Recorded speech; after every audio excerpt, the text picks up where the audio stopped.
Hi friends, my name is Chaitanya Patke and welcome back to my YouTube channel. In this video, we are going to analyze the 4 days play of the fourth test between India and England, which just recently concluded at the JSCA Cricket Stadium in Ranchi, Jharkhand. And India, huge congratulations to Team India for clinching the series 3-1, and we win this game. Albeit in some trouble we were after 5 wickets fell, and India were still 70 or 75 runs short, but both of them, Dhruv Jurel as well as Shubman Gill, shined through today, and we reached the target without any hiccups and quite comfortably, I would say, in the end. It didn't look as if we were comfortable when the fifth wicket fell, but all thanks to the brilliant partnership between Jurel and Gill, India clinches the series 3-1. It is also the first time that any captain has defeated Bazball. That is when Brendan McCallum took charge of the English side, and they just completely changed their ideology and the approach of their way of thinking to how to approach Test cricket. So congratulations to Rohit Sharma as well. A huge feat. We have to take into consideration that for different reasons, many senior players weren't available to play. Jasprit Bumrah took a rest in this game. Mohammad Shami wasn't available throughout this series due to an injury. Virat Kohli took a personal I think he took a break for his personal reason, which later revealed out to be the birth of his son. And KL Rahul was also missing right from the first stage. So, very difficult conditions to captain, and he rightfully mentioned at the post match presentation to Sanjay Manjrekar that whenever we win in India, it is not a big thing, but if we lose, then all sorts of theories and the knives come out immediately. So that we have to give excellent credit to Rohit Sharma for his astute captaincy and great leadership as well. So there is a difference between captaincy and leadership, and both the roles were exceptionally performed by the hitman. Starting the day, India for 40 for none in 8 overs. It appeared that it would be a cakewalk, but I thought that England might come into this game or at least make it interesting at some juncture today, and they did exactly that. Although Indian captain scored brilliantly well, he scored a half century to be remembered for the ages, 55 of 81 deliveries, 5 boundaries, the 4 of which were hit yesterday, and a 6 today that he hit of James Anderson on the up over deep mid wicket was a sight to behold. Even the English skipper Ben Stokes was impressed by that shot. Unfortunately, he got out. He wouldn't like the way that he got out. The shot was premeditated. He was looking to charge down the track even before the ball was bowled, and credit to Tom Hartley there. He pulled back the length. It was an outside edge though, but Ben Fox did the stumping as well. Eventually, Rohit Sharma was given caught out, and after that, it started a flurry of dismissal. First wicket was of Jaiswal though. He scored 37 of 44 deliveries, 5 boundaries today. He came out all guns blazing, but he shouldn't have played that shot at that moment. He tried to heave Joe Root over extra cover for a 4, and he paid the price with an outside edge, with James Anderson taking a magnificent diving catch. Who will say that James Anderson is 41 years old? So excellent catch. And Rohit Sharma actually had a chat with Yashasvi Jaiswal not to be overtly aggressive, and when Jaiswal was dismissed, he was pretty much disappointed that despite the fact of explaining Jaiswal, he didn't listen to him. But anyways, such failure is negligible because Jaiswal has set the series on fire. Hopefully he will learn from this dismissal.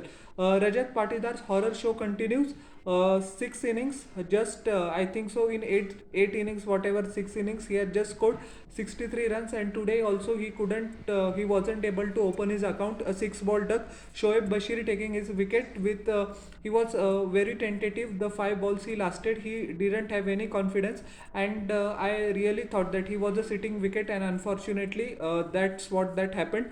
Shoaib Bashir taking his wicket with Oli Pope taking a sharp catch at square leg, and yeah, I think it is all over for Rajat Patidar. Whenever India has taken Rajat Patidar into the playing 11, it seems that we are playing with 10 men. That is the kind of form he has. He should go back to Ranji cricket or domestic cricket or the NCA and work on his technique, and afterwards many deserving batsmen are there in the middle order, and for the fifth test, definitely I think so, for his own good, Rajat Patidar needs to be overlooked.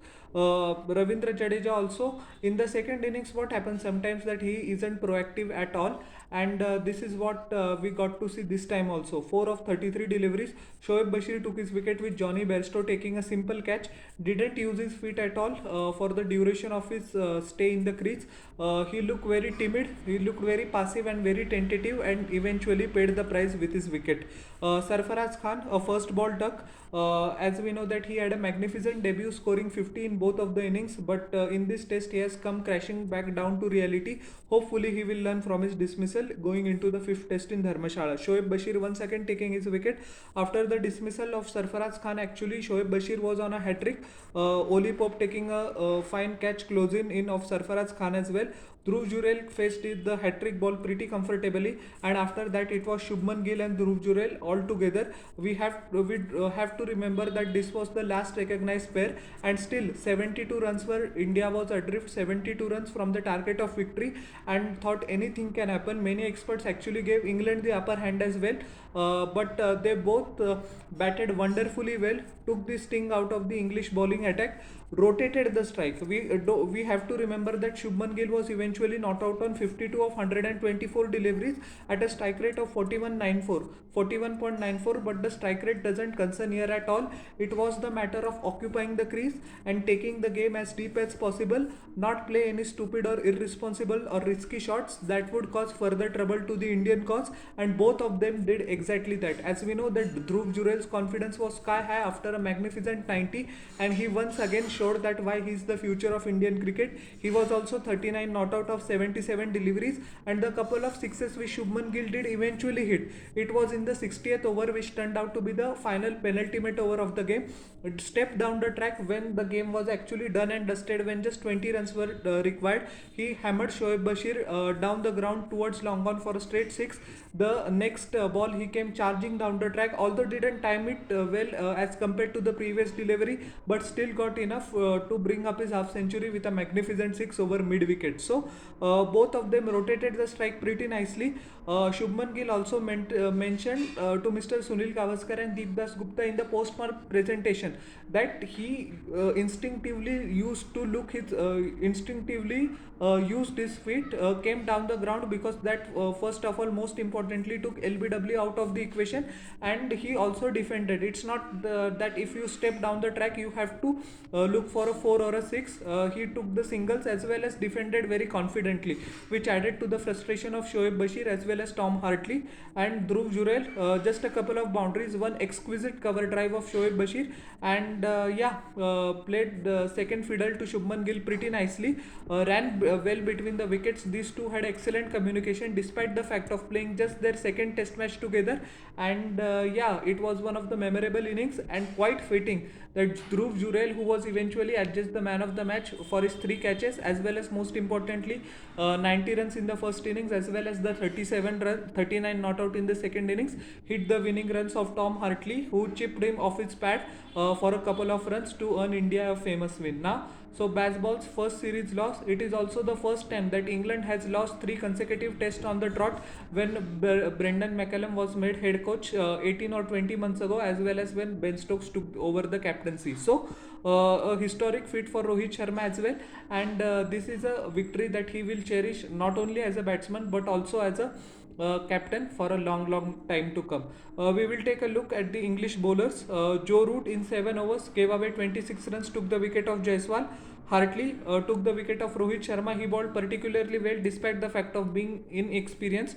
25 overs, 2 maidens, 70 runs, 1 wicket. Shoaib Bashir took 3 wicket, impressed in this innings as well. 26 over, 4 maidens, 79 runs.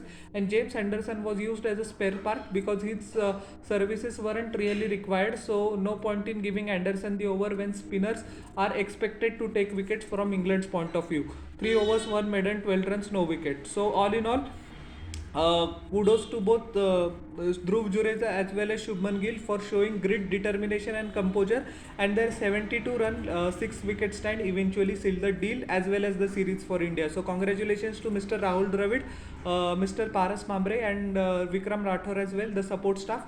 They also did excellently well, and congratulations to Mr. Ajit Agarkar as well, chief selector. Not many a times the chief selector actually get the due for selecting perfect players. He did exactly that with Sarfaraz Khan in the previous test as well as the Dhruv Jurel in this test match. So in last test also Dhruv Jurel played, but in this game he really came of it. So how did you like my analysis of the fourth test eventually overall and the 4 days play? Please tell in the comment section below, and don't forget to like, share and subscribe to my channel and press the bell icon for further notifications. We'll meet in the next video. Till then everyone, bye.